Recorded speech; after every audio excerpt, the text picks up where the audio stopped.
Chapter 13. Imhotep. After 4 years at Shahim's cave palace at the Mountain of the Moon, Ptah was beginning to enter the final stages of his training with the ancients.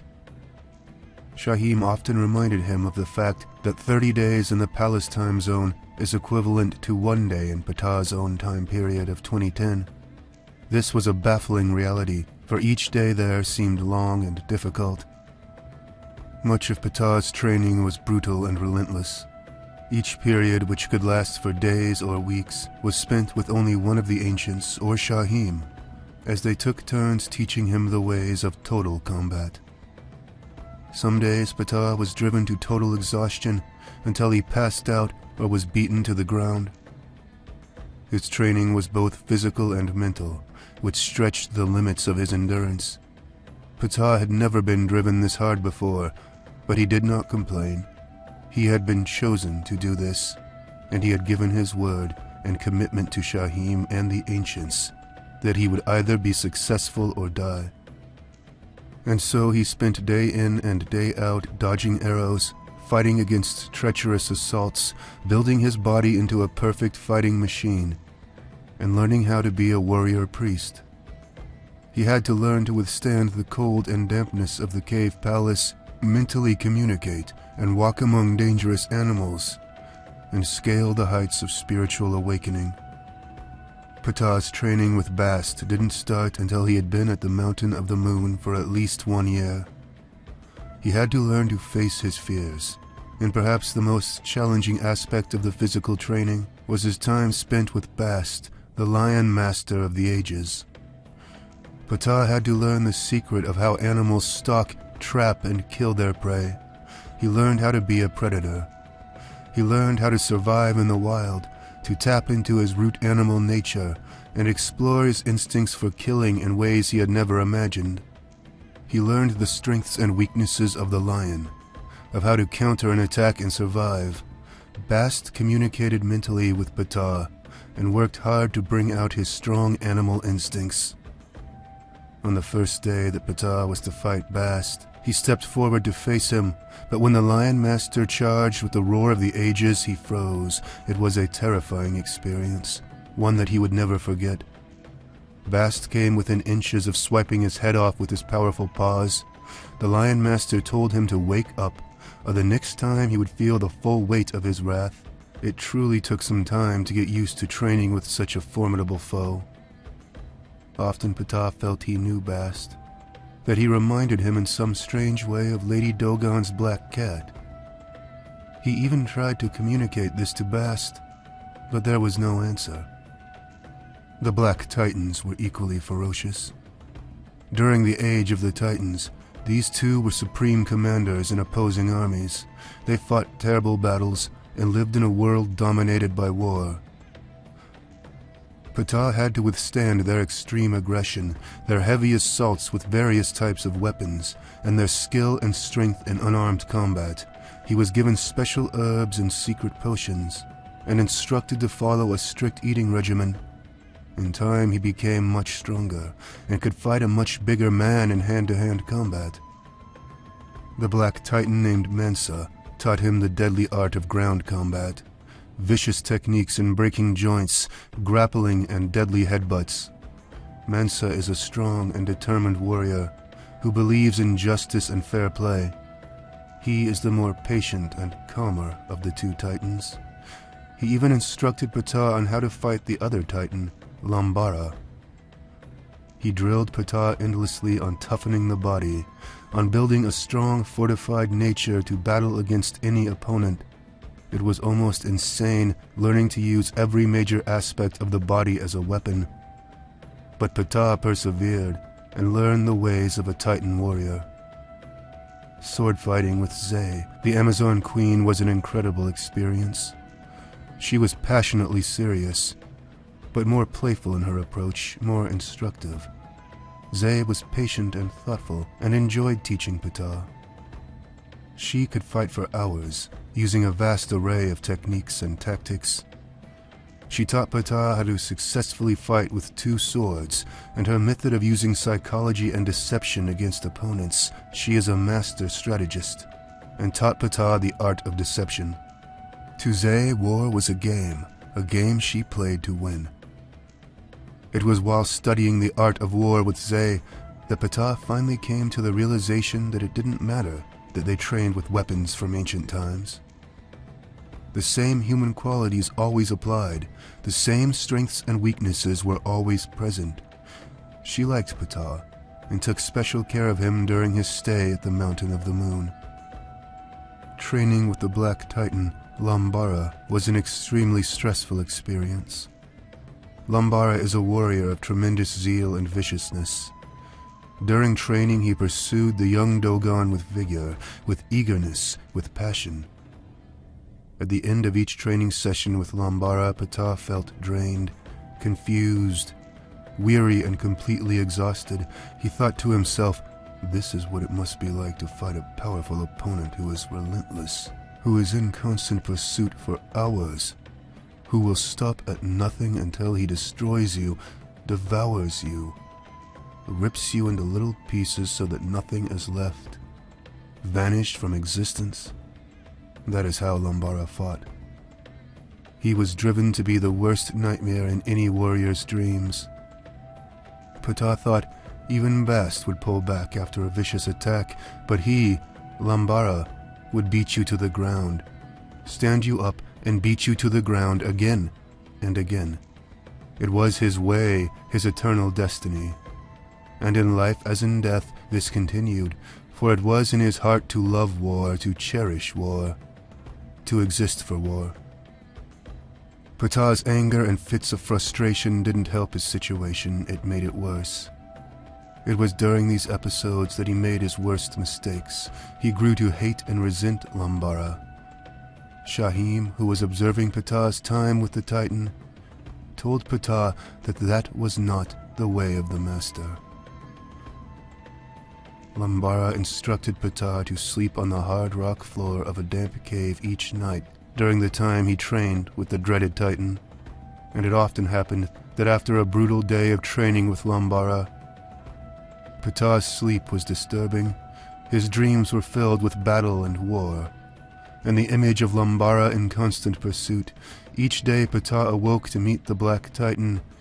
He vowed to be stronger, to not let him break his will to prevail, to not crumble under the incredible pressure. The time spent with Lambara was intense, and was designed to prepare him for something that he was not aware of at that time. His concern was survival, not how this was preparing him for some special purpose or mission in life. As a direct descendant of a Numo, Ptah is specially endowed with the seeds of superhuman capabilities. He had only been scratching the surface with his mental capabilities up until this point in his life. Although he had been known as the wizard in the ring, he now understood how that was only a small part of his nature. Shahim was a true wizard of great power, and Ptah endeavored to understand that power. Shahim knew that he could only impart a small portion of his true knowledge to Ptah, but he also understood that the period of revelation could conceivably provide his grandson with additional powers. And so he began to slowly teach Ptah the ways of the ancient Numo warrior priests. Shahim's real work with Ptah didn't start until after the novice had been through the initial stages with the ancients. The transformation in Ptah was a slow scientific process. His body would become stronger and more dynamic through chemistry, electrical, magnetic, and gravitational forces. In ordinary human life, this would be considered magic. But to the Numo, everything was ultimately the pure science of the universe. Ptah had to learn some very difficult mental and spiritual secrets and codes that would unlock the doorways in his mind for superhuman endeavors. He had to learn to discipline himself, to control his powers once they were unleashed. For this deep understanding, he had to be taught by the master wizard born of the earth, Imhotep. In the beginning of the human species, there was Imhotep in the Kwai land, the land of the Shah, spirits and gods. He conquered himself and achieved nirvana and was deified by his people. He is seer, scientist, shaman, mathematician, master of medicine, and master teacher of the human mind, a multi-genius. He has existed for over 300,000 years. Ptah's training with Imhotep is the most critical on the path to true mastership. What he learns here will shape his destiny forever. Imhotep has mastered the art of fighting without fighting, and the ability to reverse the flow of a force back to its original source. He is a man of incredible wisdom. He is soft-spoken, has a deep, rich black skin tone, piercing red eyes, and a completely bald head. He always remains without any hair on his face. He has the ability to walk on water and float in the air. He is dedicated to the art of mastership and the positive growth of the universe. After an intense period of training with Lambara, the Black Titan, Ptah was instructed to spend the next few months with Imhotep in the lower chamber. He was pleasantly relieved, as always, to leave the presence of Lambara. However, this time he felt that he had struggled much better against the Titan, that he, Ptah, was beginning to match the Titan's will for endurance and ferocity. Ptah observed another thing about himself, that he no longer hated Lambara. The message from Shahim had finally gotten through. The lower chamber is situated at the base of the mountain palace, a cavern with hanging rock formations, vegetation and trees, huge torchlights, a flowing stream, and a small temple. There is a gigantic hole in the side of the cave that lets sunlight, rainfall, and birds of every description filter into the naturalistic chamber. As Ptah walks down into the cavern towards the door of the temple, he observes Imhotep floating down through an opening in the temple roof. The doors to the temple mysteriously open, and Ptah is warmly greeted by Imhotep. The temple is spacious and warm, and Ptah is able to relax for the first time in many months. Imhotep is talkative, and is interested in getting to know Ptah, to understand his personality, to judge whether he will be able to withstand the deep mental training of a warrior priest. As they sit around a large open fire, eating a specially prepared meal, Imhotep begins to tell Ptah some unique things. There is soft music being played by a harp and other string instruments, but Ptah does not see any musicians. Ptah, life itself is a mystery. How we came to be, how our minds operate, how perfectly our bodies function, and why we must come to die. We can only hope to understand life by keeping a steady pace with it.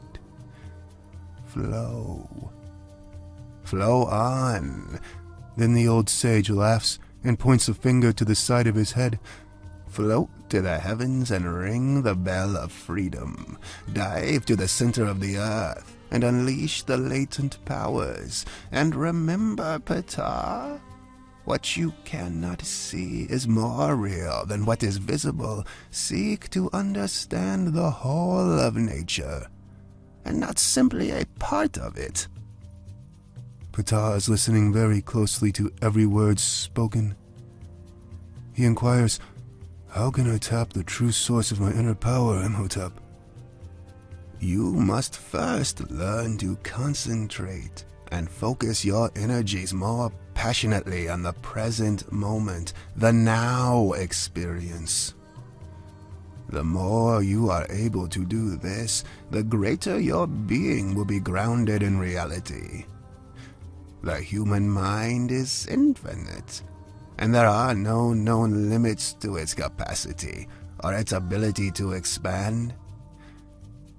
The greatest symbol of the mind and its operative qualities is the sun. Study its properties, its explosive nature, its continuous activities, and there you will find an answer. Imhotep realizes that Ptah is in an advanced stage in his initiation, but there are basic concepts and realities in the affairs of the mind that must be mastered if he is to be successful. You will not learn a philosophy here. True knowledge is the revelation of what is already present. We will not create. We will discover the hidden source of true power that exists within you. We participate in the flow of creation and the deeper mysteries of life. We are products of this earth, which in turn is a product of the universe. We are governed by universal laws, and that is the seat of true power. Imhotep opens his hand in the direction of a pitcher of water, and it floats over to him. He pours himself a glass of water and drinks from a silver cup. At this stage in your development, you will have to master 5 universal laws and principles that are key to the understanding of your inner nature. You will meditate deeply on these things: harmony of the opposites, unity of nature, reality of eternal motion, the principle of transformation, and the universe as unlimited and unbounded. Life is one form of existence, and your death is another stage of existence. Now you will come to realize what is real and what is illusion. The great sage closed his eyes and sat motionless for several minutes. Ptah waited in silence and began observing some of the symbols and inscriptions written on the temple walls. He immediately noticed the symbol of Uraeus and the opening of pineal of the third eye. Directly above this symbol is written the ancient African dictum, "Man, know thyself." And as Ptah looked further, he observed that on one entire wall of the temple is written the entire ancient Kemetic Book of the Dead, or the Book of the Great Awakening. Suddenly the atmosphere begins to change. The walls begin to glow, the flames in the fire grew larger, torchlights come on, and darkness descended where there was light. Imhotep slowly opens his eyes. Your journey will be long, Ptah. You will ascend to the heavens to become an ancient and great sage. You will expand your powers during the rise of the Great Awakening. Now, your true mission and destiny will unfold. We will now begin your advanced initiation. And with the start of that night, and for many months to come, Ptah learned the great secrets of Black Dot, the opening of the third eye, and the mystery of how the great sage was able to float in the air. Ultimately, it was all metaphysical science, not magic. Ptah meditated deeply, studied hard the universal laws, and learned to unleash and discipline the latent powers that were part of his being. Many times the revelations were powerful and mentally exhausting. There was great danger as he entered the realm of the unknown. And at one point Ptah was nearly driven mad and found himself staring for many days at the temple wall that contained the Book of the Dead. Ptah then fasted for 49 days, drinking only fresh water from the mountain stream. He became delirious and fell into a deep sleep that lasted for 7 days. When he awoke and came back to the world, the great sage gave him special herbal drinks, potions, fruit and vegetable juices for the next 9 days. After that, Ptah began to eat regular meals, and he became full of vitality. Shahim periodically taught Ptah some of the sacred knowledge of the wizard, as he grew stronger in the ways of the masters. One day, after quiet meditation on a mountain pasture with the thoughts of Om, the unity of nature, oneness, permeating his entire being, Ptah noticed a great eagle in flight and began to imagine himself soaring through the air with the magnificent bird. Then suddenly, Ptah's spirit became part of the eagle, and he looked at the world through eagle eyes, ate small animals and fish, and spoke the eagle's language. This lasted for nearly the entire afternoon, and Ptah was fascinated with the experience. He told Imhotep everything that had happened. The old sage smiled in recognition that Ptah was beginning to experience with his unique powers. He told Ptah to test his ability to levitate. In an area just outside the temple, Ptah imagined himself standing on a cliff in the distance that was nearly 100 feet in elevation. As he did this, he found himself springing upwards to the cliff in a rapid motion. That was exhilarating to him. In observing this, Imhotep knew that it was time for Ptah to receive his final training from Shahim. Ptah had been in the lower chamber for nearly 9 months and had made incredible progress in a very short period of time. His abilities were truly extraordinary. Before departing to meet with Shahim, Imhotep reminded Ptah of some important realities. You will continue to evolve, and many more wonderful powers will spring from your nature. Remain disciplined in the ways of the masters, and beware of the negative powers of evil and chaos. We will meet again, young Dogon, in another time and place. Ptah is sad to be leaving, for the great sage had taught him many powerful things in the lower chamber. He will always remember his time with Imhotep. Over the next few months, Ptah trained diligently, as if he were possessed. With Shahim and the other ancients, he was rapidly coming to the end of his sojourn at Mountain of the Moon, when Shahim gave him some final instructions to follow on his return to the world. He had trained for 5 long years with the masters, and yet, when he returned to the Dogon Mountain retreat at Clear Lake, the time elapsed would only be 2 months. Ptah had gone through some profound changes, but he was still himself, still the wizard of the 21st century. When Shahim transported Ptah back to Clear Lake, the young Dogon was still astonished that only 2 months had elapsed in the current world. Ptah asked Shahim, how is it possible that so little time elapsed here?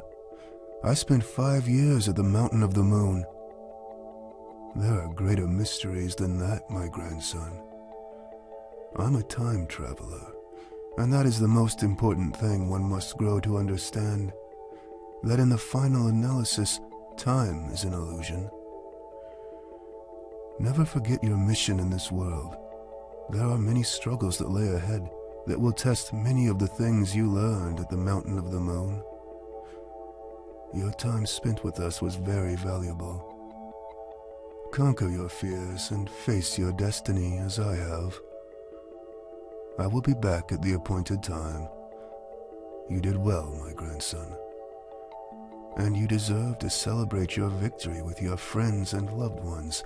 Kalam Sagi, peace of 10,000 years, said Shahim. The 2 men form the Dogon Wosi as Shahim disappears from the scene. Ptah is feeling great and in tune with the universe. Shahim had somehow kept everything normal during Ptah's absence, making sure that no one was alarmed about his mysterious departure. Ptah saw a large note on his desk that must have been left by Shahim. It clearly reminded Ptah that he had to attend Sheba's family reunion in 2 days.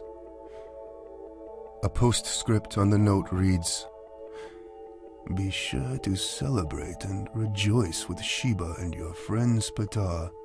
They miss you in their lives. Cherish your woman, Ptah, for she is truly your soulmate.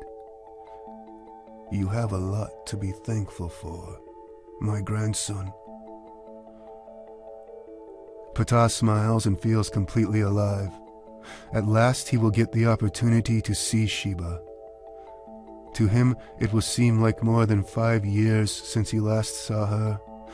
That will be the only thing on his mind for the next few days.